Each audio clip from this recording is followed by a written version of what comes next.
नमस्कार किसान भाइयों, आपका हमारे YouTube channel the smart agriculture में स्वागत है। किसान भाइयों, आज हम बात करने वाले तरबूज की अगेती फसल और तरबूज की पचेती फसल।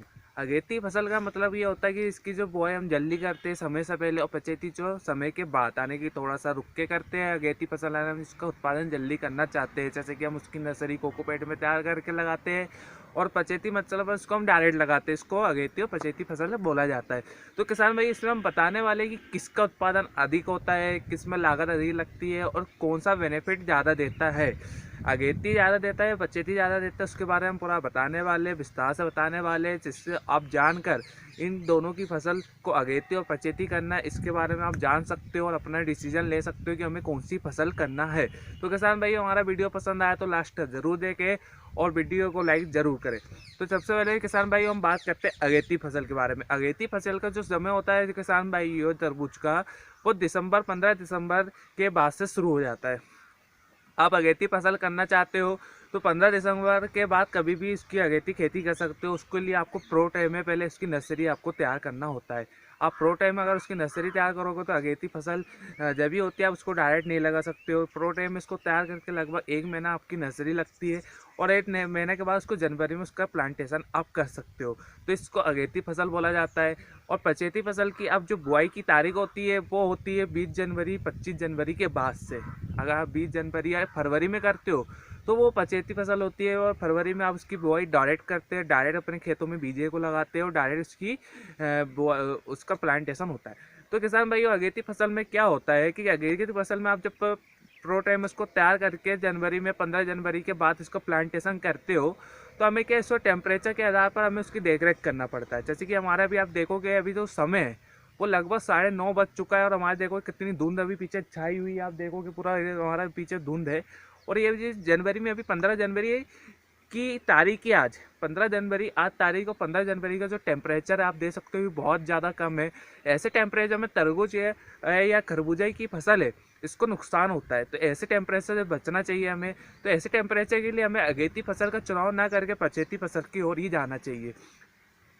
किसान भाई, अगर ऐसे टेम्परेचर अगेती फसल में आपको मिले तो आपकी जो लागत है बहुत ज़्यादा बढ़ जाती है। आपकी जो जैसे कि आपका फर्टिलाइजेशन है या फिर आपका जो खर्चा है, और इसमें से आपका जो उत्पादन है बहुत ज़्यादा कम हो जाता है। तो ऐसे टेम्परेचर में आपको बचना चाहिए। बाकी आप अगेती फसल कर सकते हो। अगेती फसल के लिए आप जैसे कि आप मौसम के अनुसार उसका प्लांटेशन करें। अब किसी किसी की नर्सरी 1 महीने लगभग की हो गई होगी, तो अब वो क्या कर रहे हैं, तो उसमें किसान भाई क्या है कि आप थोड़ा सा उसको वेट करें। अगर आपको थोड़ा सा वेट करके ही उसको लगा, जैसे 20 जनवरी के आसपास मौसम साफ होने की स्थिति है, अच्छी खासी धूप निकल जाएगी, उसका प्लांटेशन जब करें। तो इसके लिए अगेती फसल में तो ये है। अगेती फसल में हम पचेती फसल की बात कर लेते हो, तो पचेती फसल में किसान भाई ये रहता है कि हमें टेम्परेचर देख के भी उसकी बोनी करनी पड़ती है। अगर ऐसा टेम्परेचर है, बिल्कुल न्यूनतम तापमान बहुत कम हो चुका है, 10 डिग्री 8 डिग्री, तो आप बिल्कुल ना करें उसकी, क्योंकि तरबूज की फसल के लिए न्यूनतम तापमान कम से कम 15 डिग्री तो होना ही चाहिए। 15 के नीचे ना आए रात का तापमान, दिन का तो 24 25 30 आपको चल जाएगा। तो पचेती फसल में आप मौसम देख के उसकी बुआई कर सकते हो। पचेती फसल में किसान भाई एक बात ये होती है कि उसमें लागत हमें कम आती है। जैसे कि अगेती फसल में 1 एकड़ में हमें लागत लगभग 50 से 55 हज़ार या 60,000 भी आती है, और उसमें हमारे उत्पादन उतना प्राप्त नहीं होता है जितना हमें पचेती फसल में प्राप्त होता है। पचेती फसल में हमारी लागत जो लगभग 1 एकड़ में 30 से 35 हज़ार रुपये की आती है टोटल मिला के, और हमें उत्पादन बहुत ज़्यादा प्राप्त होता है। 1 एकड़ में हमें 20 टन 30 टन प्राप्त होता है। उसमें जैसे हम वैरायटी को हमने बताया कि वैरायटी के आधार पर आप लगाओगे तो आपको उत्पादन प्राप्त होगा। हमने इसके बारे में भी उत्पादन बताया है कि कौन सी वैरायटी ज़्यादा उत्पादन करती है। जैसे कि मेलोडी है, वो 40 टन के आसपास माल निकालती है, पर उसका थोड़ा सा प्रॉब्लम ये है कि वो हल्का सा गोल साइज आ जाता है। बाकी कोई प्रॉब्लम नहीं है। अगर आपके एरिया में गोल साइज, हल्का सा गोल साइज चलता है और अब मार्केट में बिकता है, तो आप बिल्कुल मेलोडी है, कैंडी है, इसी का उपयोग करें। तो किसान भाइयों, जैसे आप हम फिर से बात कर ले कि अगेती फसल में हमें जो नुकसान है वो क्या है। हमें अगेती फसल में हमारा नुकसान ये होता है कि हम जो प्रो टाइम में उसको तैयार करते हैं, उसको प्लांटेशन करते हैं, तो उसमें हमारे पोस्ट से जो झाड़ होते हैं वो मरने लगते हैं। तो इसके वजह से हमें जो लागत है वो ज़्यादा आती है। हमें इसमें डिंचिंग बहुत बार करना पड़ता है। तरबूज की फसल में हमें 5 से 6 बार डिंचिंग करना पड़ता है अगेती फसल में, जिससे हमारी लागत बहुत ज़्यादा बढ़ती है और प्रोटेक्शन बहुत ही कम होता है। जैसे कि आप 1 एकड़ में ज़्यादा से ज़्यादा 10 टन माल ही निकाल पाते हो अगेती फसल में। जहाँ पे पचेती फसल में आप 30 टन माल निकालते हो, वहाँ अगेती फसल में आपको 10 टन ही माल निकालते हो और लागत हमें ज़्यादा आती है। पर हमें अगेती फसल में रेट जो प्राइस होता है वो अच्छा खासा मिलता है और पचेती फसल में हमें प्राइस कम मिलता है। अगेती फसल आप करके तरबूज का 20 से 25 रुपये का किलो का रेट आप प्राप्त कर सकते हो, पर पचेती फसल में आपको 10 से 8 रुपये का रेट प्राप्त होता है। तो इस आधार पर अलग अलग जगह से अलग अलग अपन को लाभ होता है। जैसे कि आप 10 टन माल उपलब्ध करते हो, आपका 25 रुपये किलो बिकता है तो 2.5 लाख रुपये का होता है।